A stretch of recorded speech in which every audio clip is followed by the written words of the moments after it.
And just to give all the Toastmasters a brief introduction about Aditya. Aditya is a senior consultant in Hay Group, and he's also the #2 world champion in 2015. He's also a professional public speaker and a coach. So, just before we get started, I just have a few questions. You've been a singular sensation for the last couple of years. How do you keep your life so simple and sane and you keep smiling all the time? So that's a great question, especially because you talk about simplicity. I remember a speech at Chennai Toastmasters a long time ago when I joined the club, where a speaker talked about how a swan moves in water. Right? If you look at the swan from outside the water, you don't see any ripples. You just see the swan so smoothly moving.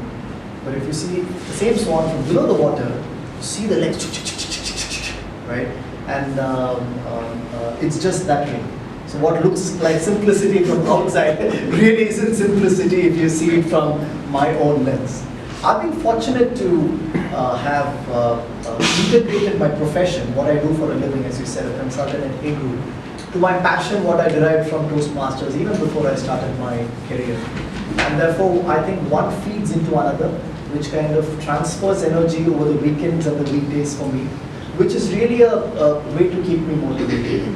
So my work gives me a platform to speak and express my views and to create impact on an audience. And that's the same thing that I love to do in Toastmasters and public speaking as well. So I think that keeps me going, and that kind of encourages me to do more in both these activities.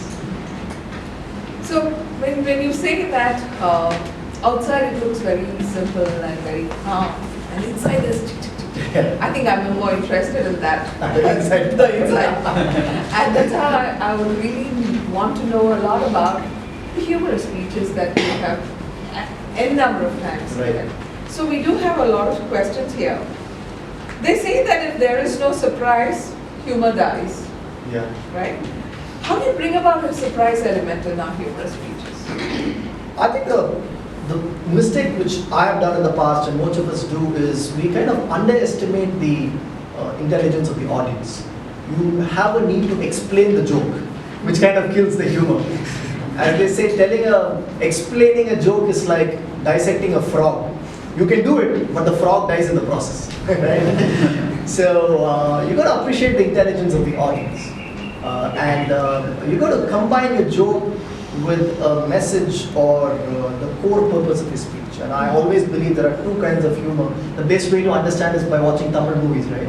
There are some kind of movies where there is a parallel humor track, like Winner Vadive or Run Vivek, right? So there is a movie with an actor and an actress. There's a parallel humor track which has got nothing to do with the main story of the humor. There are other movies like a Maniratnam kind of movie where the humor is integrated with the main story.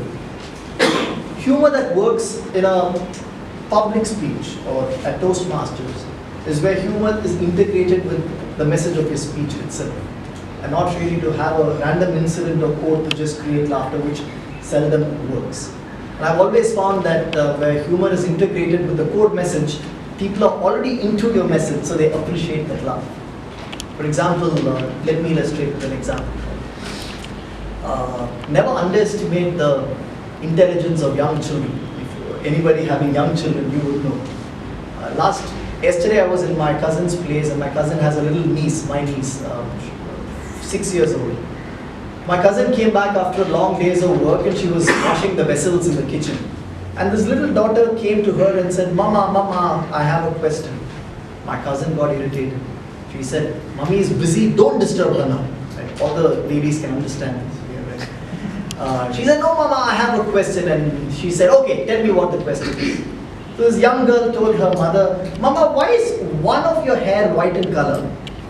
And my cousin said, don't ask me stupid questions. She said, no Mama, tell me, why is one of your hair white in color? My cousin thought, okay, anyway, let me give her some random answer so that she gets out of the kitchen. She says, every time the daughter is naughty, her mummy's one hair becomes white in color. And this little girl, all of 6 years old, looks at her mother and says, Is that why grandma's hair is fully white in color? Friends, never underestimate the intelligence of young children, right? Just take this example.